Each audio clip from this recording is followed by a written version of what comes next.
Salut tout le monde, c'est Xavier, bienvenue sur Watch Mojo français. Aujourd'hui on se retrouve pour le top 10 des musiciens rejetés qui ont connu le succès par la suite.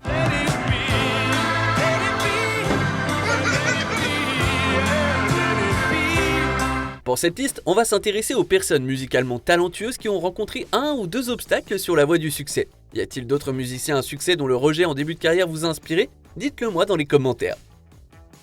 Numéro 10, The Supremes. Ces crooners doo-wop légendaires de Détroit ont accédé au statut de superstar grâce à une combinaison d'ambition, de talent et de persévérance.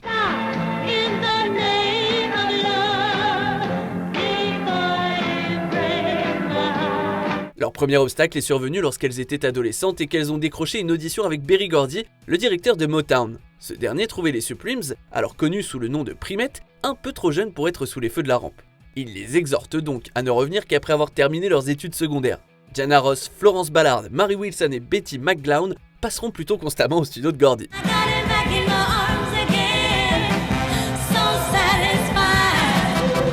Elles obtiennent alors des rôles de second plan sur d'autres disques, jusqu'à ce qu'ils finissent par les engager. Les Supremes ont connu un succès fou, enregistrant 12 chansons numéro 1 et vendant environ 100 millions de disques au cours de leur carrière.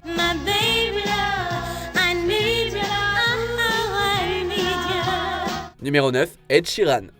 Sheeran n'a pas toujours rempli les stades du monde entier et épuisé tous les symboles mathématiques existants pour les titres de ses albums.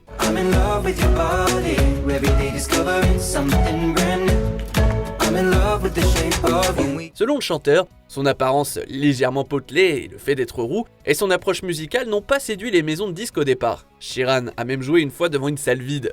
Heureusement, ces refus n'ont fait qu'attiser sa volonté de réussir. Il a commencé à se faire connaître en ligne avant de sortir un EP indépendant, Number 5 Collaborations Project.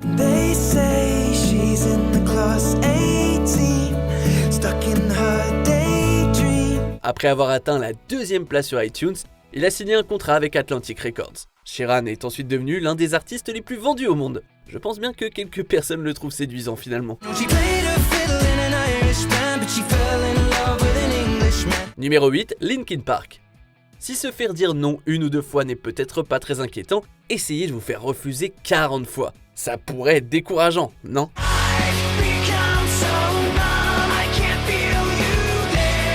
Ces icônes du rock alternatif sont devenues célèbres après que leur premier album, Hybrid Theory, ait reçu un Grammy et se soit vendu à 27 millions d'exemplaires dans le monde. Leur parcours vers cet exploit n'a pas toujours été tout rose.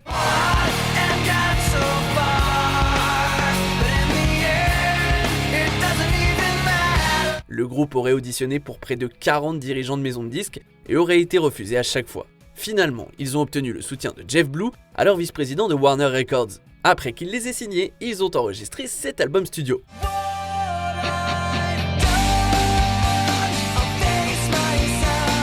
Linkin Park est l'un des groupes les plus vendus du 21e siècle. Numéro 7, Kanye West. Qu'on l'aime ou qu'on le déteste, on ne peut nier que personne ne se vante comme le fait Yeezus. Kanye a fait ses débuts en tant que producteur. Il a concocté plusieurs chansons à succès et a été acclamé pour sa production sur le monumental album The Blueprint de Jay-Z.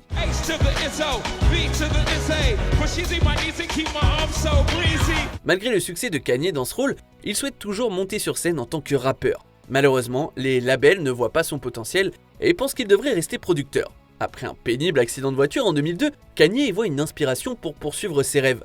Son premier album, The College Dropout, universellement acclamé, a pris le monde d'assaut après sa guérison.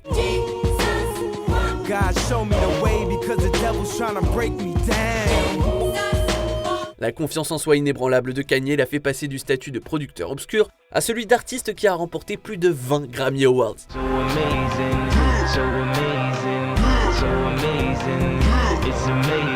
Numéro 6, Madonna. Même la reine de la pop a dû se battre pour démarrer sa carrière.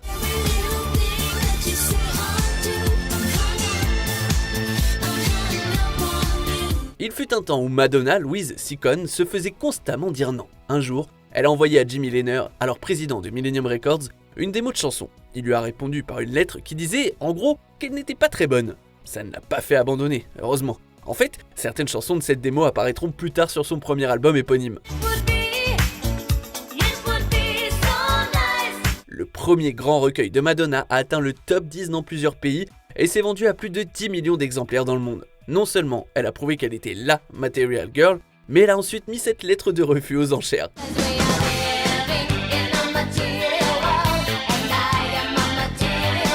Numéro 5, Beyoncé. Avec ses chansons soigneusement structurées, ses films musicaux élaborés et ses performances live méticuleuses, la Queen Bee est un génie de la musique. Mais l'étendue de son talent n'a pas toujours été reconnue. Beyoncé a notamment participé à l'émission populaire Star Search en tant que membre du groupe Girls' Tyme, qui est devenu Destiny's Child. Si le groupe a perdu la compétition, elles ont persévéré jusqu'à ce qu'elles signent avec un label, et ont été abandonnées avant d'avoir sorti le moindre album.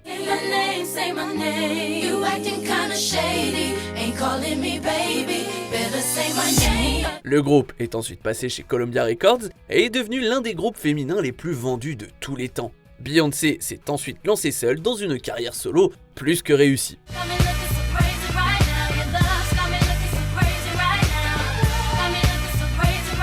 Si l'on considère qu'elle a battu de nombreux records dans plusieurs catégories, ceux qui l'ont rejetée doivent très certainement le regretter. Numéro 4, Nina Simone. Avant que Nina Simone ne devienne la chanteuse légendaire et la militante des droits civiques que nous connaissons, elle était Eunice Waymon, une aspirante pianiste étudiant à l'école de musique de Juilliard.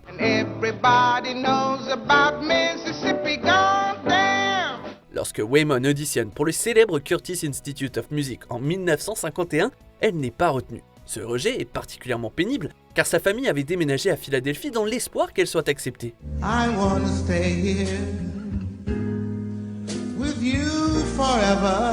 Sans se décourager, Waymon accepte de jouer dans une boîte de nuit. Elle en profite pour se réinventer en tant que chanteuse de jazz et prend le nom de scène de Nina Simone. Sa voix enflammée et ses chansons de protestation d'une grande intensité émotionnelle l'ont élevée au rang d'icône.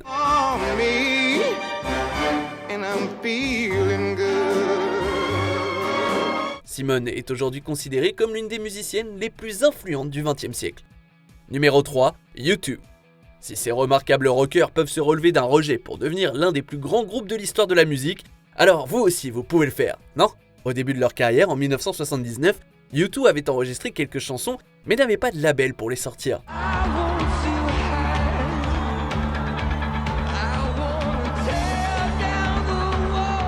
Bono a soumis une bande démo à RSO Records dans l'espoir de décrocher un contrat. Il reçoit une lettre déclarant que le matériel ne convenait pas pour le moment. Bien qu'il s'agisse d'un rejet plutôt brutal, ça n'a pas gardé le groupe dans l'ombre pendant bien longtemps.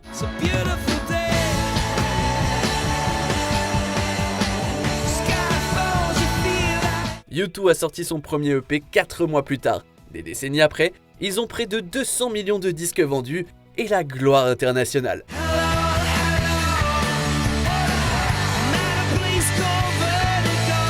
Numéro 2, The Beatles. Les Beatles ont voyagé pendant 10 heures en 1961 afin d'auditionner pour les dirigeants de Decca Records dans l'espoir d'y lancer leur carrière. Ils ont enregistré une quinzaine de chansons pour démontrer leur capacité.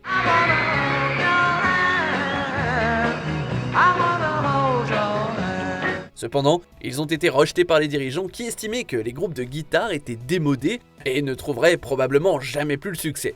Vous imaginez comment les gens de Decca ont dû se sentir mal en voyant l'ascension constante du groupe par la suite ?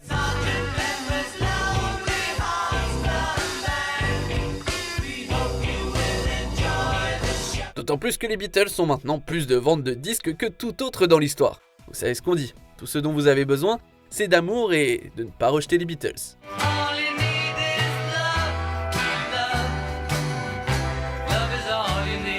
Avant de dévoiler notre choix numéro 1, voici quelques mentions honorables.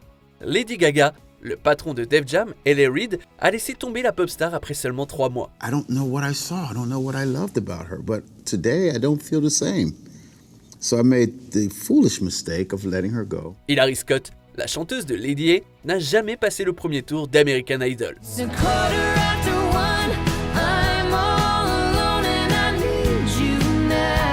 Missy Elliott, elle a surmonté le rejet dû à son poids et son approche artistique unique. On arrive presque à la fin, nous publions de nouvelles vidéos chaque jour, alors avant de continuer, abonnez-vous et activez la petite cloche et les notifications sur téléphone pour ne rien rater. Numéro 1, Elvis Presley. La date, le 2 octobre 1954. Le lieu, le Grand Ole Opry à Nashville, Tennessee. C'est là que le jeune Elvis Presley a interprété sa version de Blue Moon of Kentucky, qui n'a pas été très bien accueillie. Le directeur artistique du Grand Ole Opry aurait dit qu'Elvis ferait mieux d'arrêter la musique et de continuer à conduire des camions. What do you think? Well, I think you ought to seriously reconsider going back to driving a truck again. Après avoir entendu ses commentaires accablants, il a redoublé d'ardeur.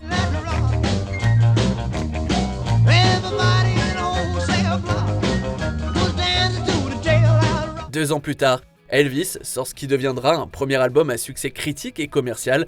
À partir de là, Elvis devient synonyme de sex symbole, de génie musical et de succès. Elvis Presley. Thank you very much, Mr. Sullivan. Son énorme influence se fait encore sentir aujourd'hui. Qui aurait cru qu'un chanteur rejeté du Grand Ole Opry serait un jour couronné roi du rock'n'roll? Que pensez-vous de notre sélection? Dites-le moi dans les commentaires et checkez ces autres super vidéos de WatchMojo français.